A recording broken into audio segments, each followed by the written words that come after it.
Welcome to Martini Time, the happy time of the day here in Blackstone, the center of the world, but then you too are the center. So the title of this talk is You'll Never Succeed. Now, I went to Atlantic City this weekend to take my daughter. Let me put this down. Take my daughter up to perform Sunday night at the Hard Rock Cafe. And so we spent, I toured the casino and then we came back yesterday. And I gave a talk this morning on Wrong Turn Eddie. And so let me talk a little bit more about this because I've been kind of high on it all day, writing about it, fleshing it out, pulling it apart. Because it was my metaphor. My name when I was a child was Eddie, so my family called me Eddie. And then I grew up and everybody called me Ed. My name is Edwin. So the few family members that said, call me Eddie, they're all gone now. So nobody knows Eddie, except me. So there was Wrong Turn Eddie. And I hope you go and listen to this morning's talk so I don't have to do it again. But the important point was that it was about my always making the wrong turn. Even when I try to make the right turn, I'll make the wrong turn. So Wrong Turn Eddie is kind of like Charlie the tuna who can't get to the tuna factory. There are a lot of cartoon characters about Wrong Turn Eddie, you see. And so, and the reason I wrote You'll Never Succeed was when I was at the University of Virginia. After I left high school, I went there to be a doctor. And I didn't want to be a doctor. It was just an idea I threw out there because it sounded good.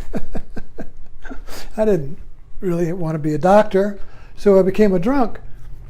And it was very easy to do at the University of Virginia. And I remember got drunk at a football game in the afternoon, and I'm lying in my bunk with my head in a trash can, and my big roommate named Perry Wooten, who went on to Annapolis, and he became a doctor and did all this stuff, and he's there, Connolly, you'll never succeed. You'll never succeed. Wrong Turn Eddie. And so it was kind of like we all have a story. Now, probably not as severe as mine, but we all have a stamp, that a story or the way we believe things should go. And that stamp is put on us in childhood. And the Wrong Turn Eddie story, basically it was about my finding a passage through Wrong Turn Eddie. You see, when you have a story like that, you're going to make the right turn. I want to make right turns. I want to be good. I want to do right. But then I keep making wrong ones. Yeah. And I thought I was doing so good. I thought I was making the right turn, and it turned out wrong. So my trip coming back from Atlantic City was a series of those right-wrong turns. I thought I was making the right turn. Oh, no, it's the wrong turn. I thought I was going south. Oh, no, I'm going north. I thought, no, you might contribute it to age and dementia, but I saw a story there. My story. So I just created the story out of real time, out of a real event, a real situation, and I gave it a name. And that's the way you see your story. You have to write it. You have to create it. But the seed to the story is like your ghost. It's like the ghost that haunts you. Why do things turn out this way? Why do I keep repeating things? Why does it always feel deja vu that I've done this before? Why is it always Groundhog Day? If you ever feel like your life is Groundhog Day, it's because you have an unconscious story that's driving your life, that you haven't caught, that you haven't named. If you name it, you transcend it. If you name it, you're not it. If you name something, you're not it. So if you name your story humorously, because it is funny. If you name your story, invent a character that does your little stupid stuff, that gets into all these troubles. People make a lot of money on these stories when they create one, a cartoon out of their life. So you're creating the adventures of, for me, it would be the adventures of Wrong Time Eddie. You see. And so I would come up with different situations in which Wrong Turn Eddie discovers his wholeness. Now, when your life is divided into right and wrong, what do I do wrong when I'm trying to do right? It's kind of like this, you see. Here, you're whole Eddie. But then you get divided. Right Eddie, wrong Eddie. And I want to be right. But, you see, this follows me. So whenever I do right, guess what? It turns into wrong. Because these two halves want to get together. These two split peas want to be one pea. You get the idea? If you split yourself into right and wrong, good and bad, you have divided yourself like this. But you can't achieve just right with no wrong because you've left your other, you won't make any music that way, you see? What's the sound of one bell clapping? Right? You won't see, there's no music, there's no you until they both come together. But you can't see yourself as one because you divided yourself into two. The perfect trap, you see. So the way you bring the two together and create a sound, one you, a whole sound, your voice, your sound, your ohm, you see, in order to create that one you have to heal the divided you. Now, how can you heal the divided you? Well, you can't do it by trying to do right, because whatever you try to do right, the wrong is going to be right there.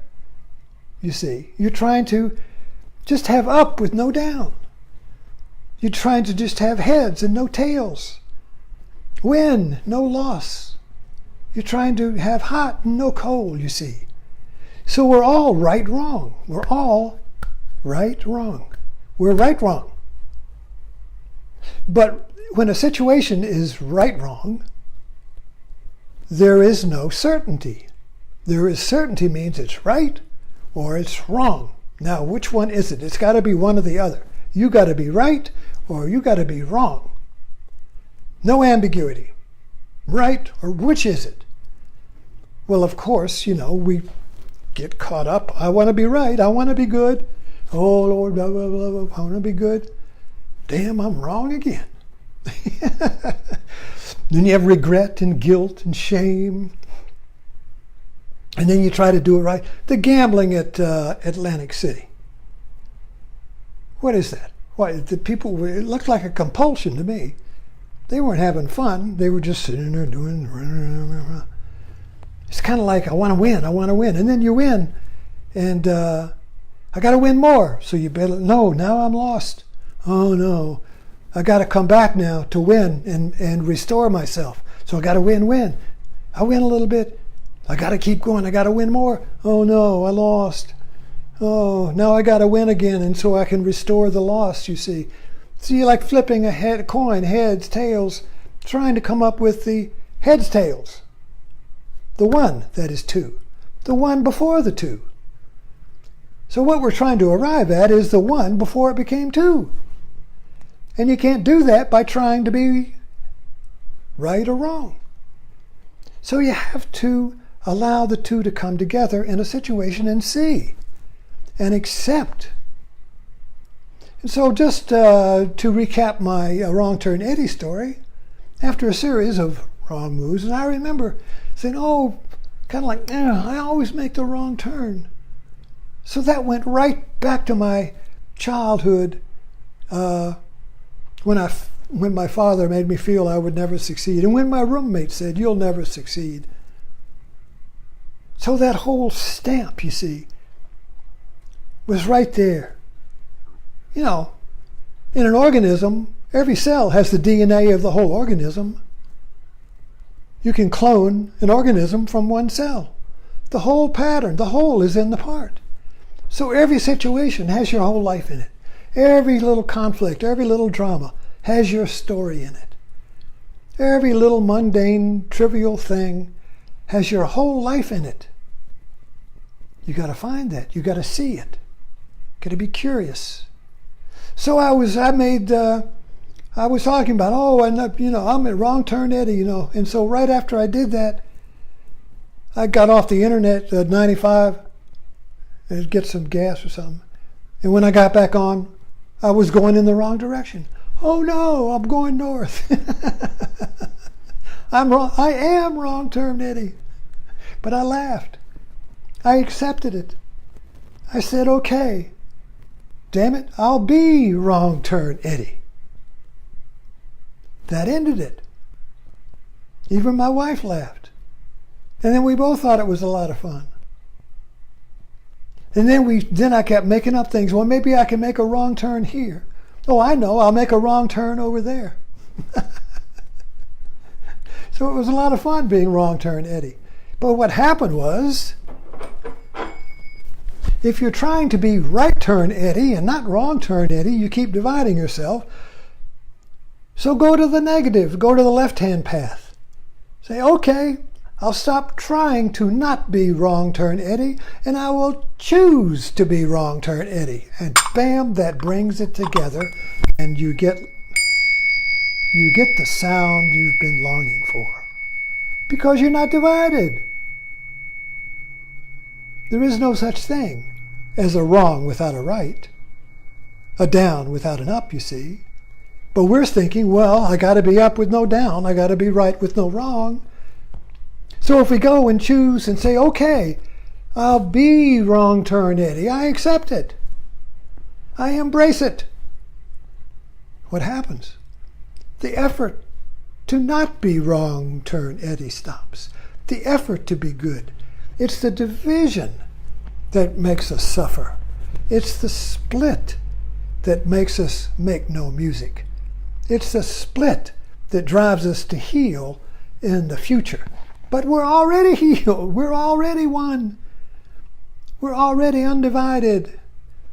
But that's before the mind reenacts its Groundhog Day story, you see.